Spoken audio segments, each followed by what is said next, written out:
Hello, everyone. Welcome to the Third Eye Podcast. Unfortunately, there will be no echo today. This is the best I can provide you. Oh. Hopefully, that was sufficient. Sorry for not being here for a while because, life likes to take its toll, and, people, the American dream, part of the American dream is saying, I can't do that right now. I'm too busy. And I think it's probably one of my favorite and most used parts of the American dream is saying that I'm too busy to do something, and so I won't do it. And however, that does not mean I've gone anywhere, and that does not mean I don't have something to report.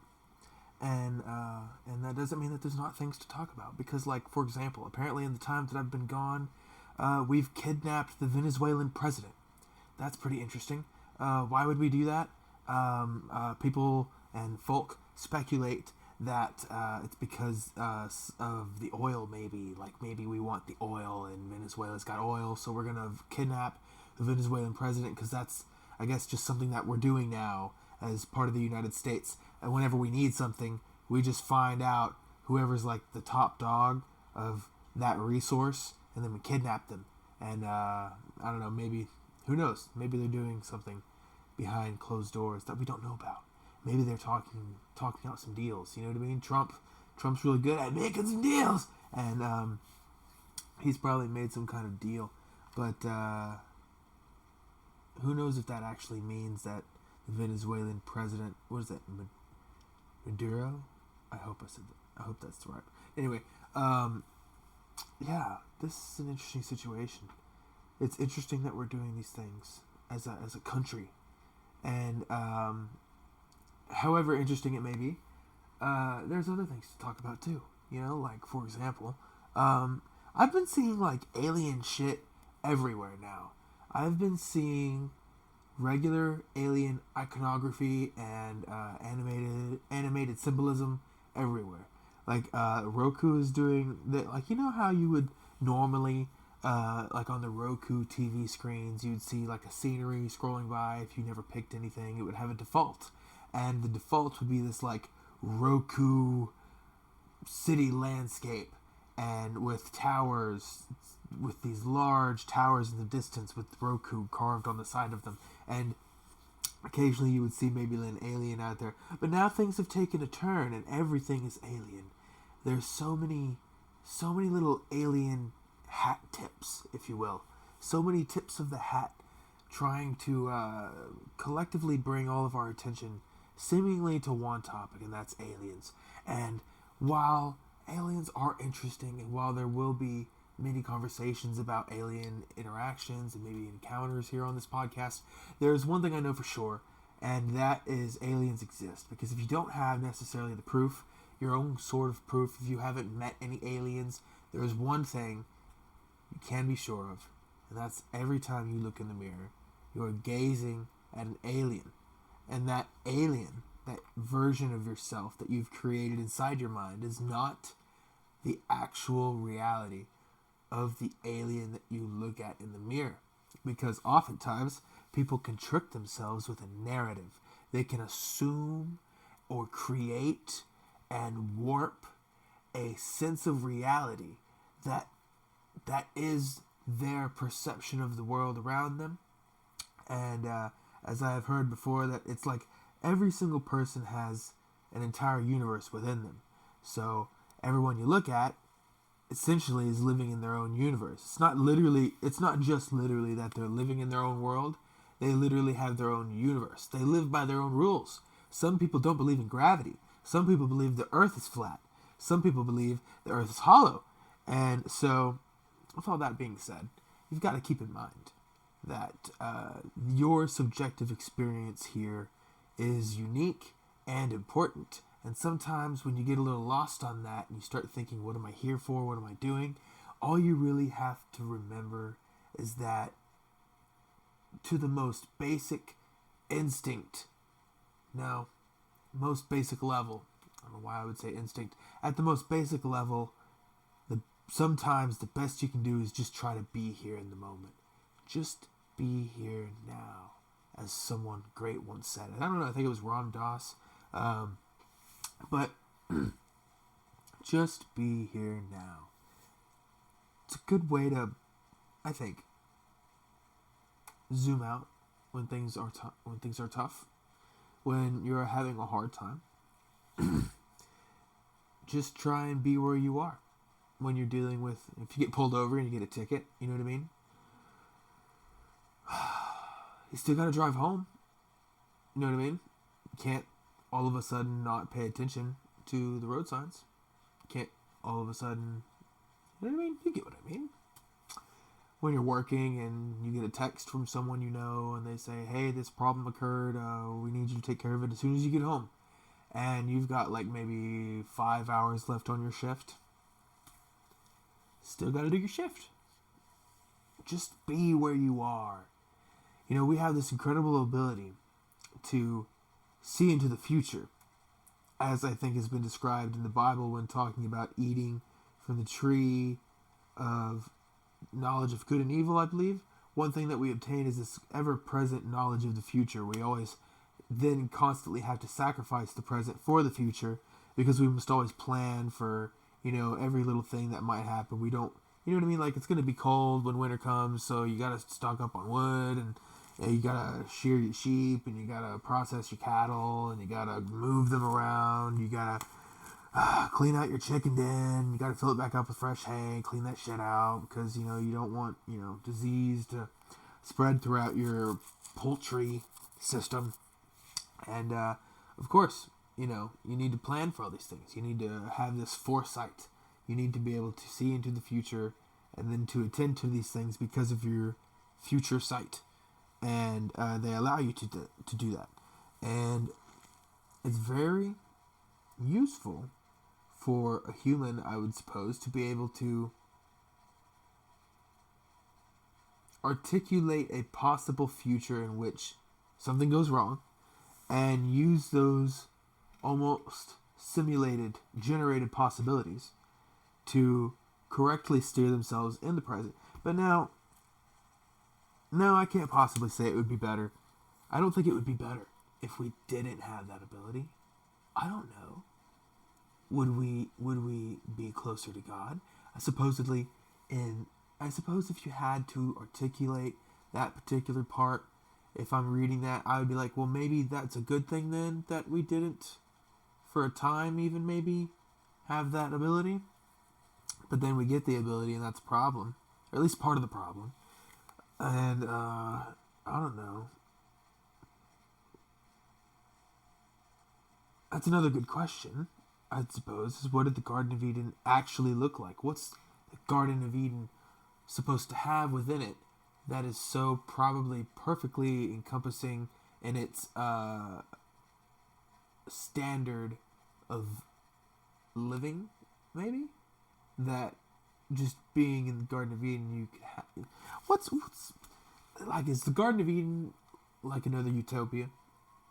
Is it another place where it simply does not exist, but it's the perfect... Like, what's the perfect place? And how can a perfect place exist? What is a utopia? Isn't the definition of utopia like place that does not exist? I'm going to look that up real quick. Pretty sure that's what that means. Yeah, that's something for some of you to learn.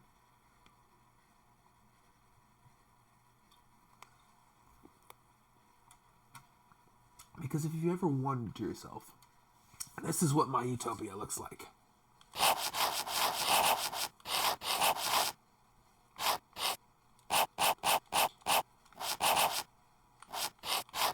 I wonder if you can hear all that. I hope not. If you can, my apologies. We'll figure it out. An imagined place or state of things in which everything is perfect. Utopia literally doesn't even mean a real place. And in fact, can only maybe mean fictional. Your utopia does exist, but it's only in your mind. And here's where we wrap around to the beginning, where inside your mind, you hold your version of the universe. So, if the world, now let's go a little bit further here. If the world if your mind is constantly generating the world around you, if your focus is controlled by where you put your attention, then theoretically you can use some of these things like tools. You can draw them together, and like the jeweled net of Indra, you can weave your own reality using pieces of what reality is made of. Pieces what reality is made of. Reality is made up of truth, I would say. So when you get indisputable pieces of truth dispensed to you by your life's experience, and they decorate your lifespan, you use them like an old dusty scroll, a map of terrain. You use that dusty old map to traverse your life. And perhaps even you use it after your body has died to traverse the next life. But that, I suppose, is maybe where the argument of mine falls apart. If that's because, see, if reincarnation comes into the matter, then I would say if reincarnation is a part of the situation, then what you have is a constantly evolving map over time. That is, if we're even exploring. What if we're not even exploring? What if we're just supposed to do and be and think and love? And it is a very weird experience we're on. But yeah, I just wanted to pop in and say that I'm still here. I'm still thinking about things, and I need to gather my thoughts. I believe the next time that I get back on here, it will just be me for a little bit. Probably I've got to plan a couple more guests, but the next couple of guests that I have lined up will be pretty interesting, and we'll have some repeat offenders, if you will. And having a podcast is just so easy, isn't it? Because I don't have to do this. I can do this whenever I want. And for the most part, I enjoy doing it. The best feeling I get is when I hit upload, because I don't have to think about anything after that. Once I've written out the description and done all that stupid shit, which takes very little thought, because why should it take thought? Why should it take very much? It shouldn't take much. It should take careful attention. I should be articulate, but I don't have to worry too much. I don't think. I think I can just do this. I think I could just do the podcast and it not be a big deal. And if I miss, well, obviously I'm not going to make a habit of that. But you get my point. Here, talking to myself, the future self, future you. You've got answers that I don't have. I'm going to once again travel outside of the body and try and learn. But one of the interesting things that I think about everything I've just said recently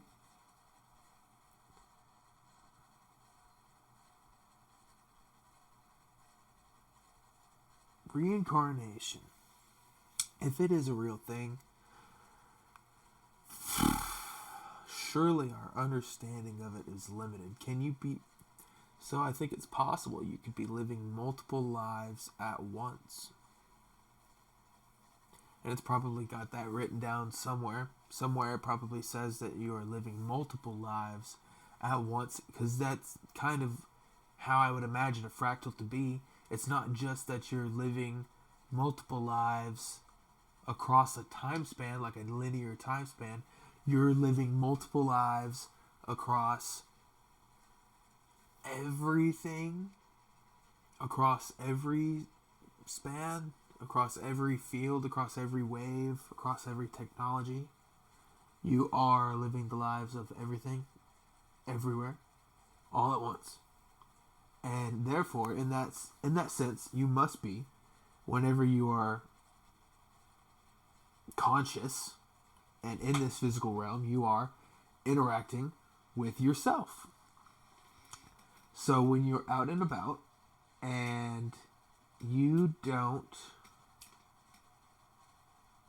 consciously think about something like that, whenever you interact with people or animals or the environment, you have to keep in mind that it's the possibility of you being woven into everything, like this jeweled net of Indra, then there's a good possibility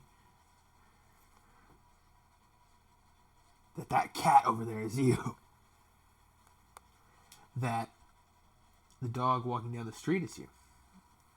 And Zeus, no sir, no sir, come here. Come here. This little guy here. Ah, he is me. This little guy is me. Say hello. Say hello to me. Yep. You gotta try and be nice to everything out there. Because in some way it's all a reflection of you, especially if you want to interact with it, if you find yourself wanting to interact with it. Wanting to be its parent. Wanting to abduct it, to be its abductee, abductor. But then you've got to care for it. You've got to learn about the creature. And when you have to learn about the creature, then what do you become? You become a researcher. A researcher, a caretaker, a parent. We call him our son. But fur babies, get out. Stop. He's an alien. Look at him. He's an alien. He is an alien creature. And I'm allergic to him. Isn't that weird? Yeah, why would I let him up here? Why would I do that? No, sir. Don't scratch the wall. See, he wants to scratch the wall because there's something behind the wall. Something he can't have right now because the door right there is closed. Why would he want that? Why would he want that? Why would he want something that he's not allowed to have right now? It's like me wanting a fast car or a nice car or I don't know, the Planet Fitness Black member card. You know what I mean? It's like wanting anything. Why would you? Hey, don't do that. Hey, no sir, no sir, don't do that. And then like God has to come in and do exactly what I'm doing right now. He has to snap his fingers a few times and be like, no sir, don't you do that. And then when he goes over there and scratches the door anyway, I have to reprimand him. Where's the water bottle? And it is an analogy for our life as well. Because if you think about it, how many times have you been sprayed in the face with the water bottle of eternal guidance? That mist, once it comes over you. Oh, do you know? Do you know when it hits you in the face? Or in the back of the neck? Or down the ear? Oh, do you know? You learn, don't you then? When it hits you. When it's cold or warm. Salty. You're like, oh. Disgusting. But okay. Anywho, I'll see you all next time. I don't want to put a definition on, when. Because I'm going to at least do it once a week. That's the schedule. Once a week. Be here. Be here once a week. For yourself. Sir. Well? He wants something. I must attend to him. I don't know what to tell you guys. I have to attend to this creature that makes me sneeze and makes me itch and well up in red bumps. I must do something to him. What? Are you caring for a creature? That creature is a part of the tapestry of your life. Like I said before in an earlier episode, you're wearing that creature like a fantastical piece of it's a piece of jewelry on the tapestry of your life. It is like woven into the beautiful, magnificent. I'm looking for a word here. Other than tapestry, that's just too wordy, isn't it? I'm looking for the description that is inside my mind. I see this beautiful That is a tapestry. It tells a story. There's many images upon it. But there are things woven into it. See, why would anything have to be the way that we create it? Us humans have created things a certain way. Why can't you come along and make a new thing, or an evolved or just different version of a thing? Like, what if I wanted to make, for example, a computer monitor that was circular? Why can't I do that? Have people done that? They probably have. You know what I mean? Like, why does a TV have to be square or rectangular? Why does a mouse have to fit the shape of my hand? Why does a shoe have to not fit the shape of my foot? Why do these earphones have to rest on my head? These headphones, I guess. Why do they have to rest on my head? When you start asking these questions, the answers often give you inventions. And you often think, wow, what a wonderful idea I've had. But at the same time, is it even an idea? Because who started calling them ideas? What were they called before they were called ideas? Because I hear oftentimes our words come from other words. So, like, why would you come up with a much more complicated, longer word? I don't know. It seems that, like, Latin and these more ancient languages were very interesting in the manner that they were seemingly in very few words, very short sentences. Perhaps they were conveying very deeply articulated, complex feelings and emotions, and maybe even storylines. I don't know what they were doing, but gee whiz, Batman. It sure is interesting, because when I hear some of these words, I think, like, one word that keeps popping up in my head over and over ever since I listened to it on the podcast was, I think it was like, I'm gonna butcher it. Oh man, if there's anyone out there listening that knows, like, Latin, and they're like, oh my god, is that even a word that you said? It's like ischrogia. Ischrogia. The ischrogia. I don't know. I'm fucking it up, and someone's gonna look it up, and they're like, oh shit, dude, you said garbage bag. Anyway, so, yeah. You know what? That's it for this one. Every one of you out there that comes around and comes back in and was wondering, perhaps, where did it go? Well, I'm right here. I haven't gone anywhere. Just kind of been lazy. You know what I mean? Snow hit me. There was a snowstorm. I'd almost covered up my car. I had to shovel it out for like an hour and a half, and then, like, after I finished, I had to help this drunk guy next to me because he shoveled out, like, very, very haphazardly small little wells in the snow. It was like maybe like, it felt like 3 feet of snow, and then I had to help shovel out some of that snow because he just kept sliding all over the place, and if he just kept sending it like that, I was worried he was gonna send it and slide and hit someone's vehicle, so I had to help him. Help out your drunk neighbors. All they want to do is drink. Maybe that's not that bad. I used to have a meth head neighbor. All she wanted to do was do meth. That wasn't fun. She bothered me. She came over. She knocked. This guy doesn't. He just, like, and I was thinking this the other day, because I had a drink or two. And then I was thinking about how my speech was slurring, and, like, my thought pattern was getting a little more,